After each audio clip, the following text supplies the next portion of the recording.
আল্লাহ রসুলের শরিয়া ঈদের দিন কে আসা সুন্নাহ, কোরবানির ঈদের দিন কিছু না কে আসাটাই সুন্নাহ। কিছু খাবেন না যতক্ষণ পর্যন্ত পশুর গলায় ছুরি না দেওয়া হয়। ছুরি দেওয়ার পরে আপনি কিছু খাবেন, অন্তত পক্ষে সেই দিন আল্লাহ রাব্বুল আলামিন আপনার ওই কাজের বিনিময়ে একটি সওয়াব দিতে পারে কিনা বলেন। সম্মানিত হাজিরিন, এরপরে মোটর সাইকেল গাড়ি দিয়ে ঈদের ঈদগাহে আসবেন না, হেঁটে হেঁটে আসবেন। রাস্তার ডান পাশ দিয়ে আসবেন, বাম পাশ দিয়ে যাবেন। এখানে অনেক মানুষ আছে অত অহংকার, জমিদার, মানে আঙ্গুল ফুলে কেলাস হয়ে গেছে। এক সময় ছিল না ফরানের লুঙ্গি, পায়ে ফরার মতো স্যান্ডেল, পরিচয় দেওয়ার মতো কিছু ছিল না, টাকা হয়ে গেছে।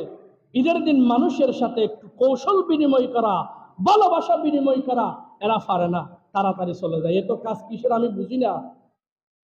আল্লাহ রসুলের সুন্নাহ, মানুষকে আলিঙ্গন করুন, মুআনাকা করুন, মুলাকাত করুন।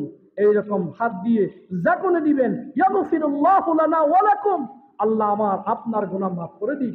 বলে সুবহানাল্লাহ। কিছু কিছু মুহাদ্দিস বলছে জড়িয়ে ধরে কাঁধে কাঁধ মিলিয়ে বুকে সিবা দিবেন, আল্লাহুম্মা জিদ মুহাব্বতি লিল্লাহি ওয়া রাসূলি। অতীত জীবনের হিংসা বিদ্বেষ বলে কাঁধে কাঁধ মিলিয়ে বুকে জড়িয়ে বলবেন, আজ থেকে আমি আপনি ভাই ভাই, কোনো ভেদাভেদ নেই, সব কিছু বলে যাবেন। এটাই সুন্নাহ। এইগুলো আমাদের ভিতর নেই। এখন আছে হিংসা। আওয়ামী লীগ বিএনপিকে দেখতে পারে না, বিএনপি জামাতকে দেখতে পারে না, জামাত আওয়ামী লীগ বিএনপি কাউকে দেখতে পারে না। আমাদের পরিচয় কি জামাত? আমাদের পরিচয় কি আওয়ামী লীগ? আমাদের পরিচয় কি মুসলমান। আমরা ভাই ভাই, কে কালো, কে সাদা, কে লম্বা, কে বেটে, কে গরিব, কে জমিদার, এটা আমাদের এখানে থাকবে না।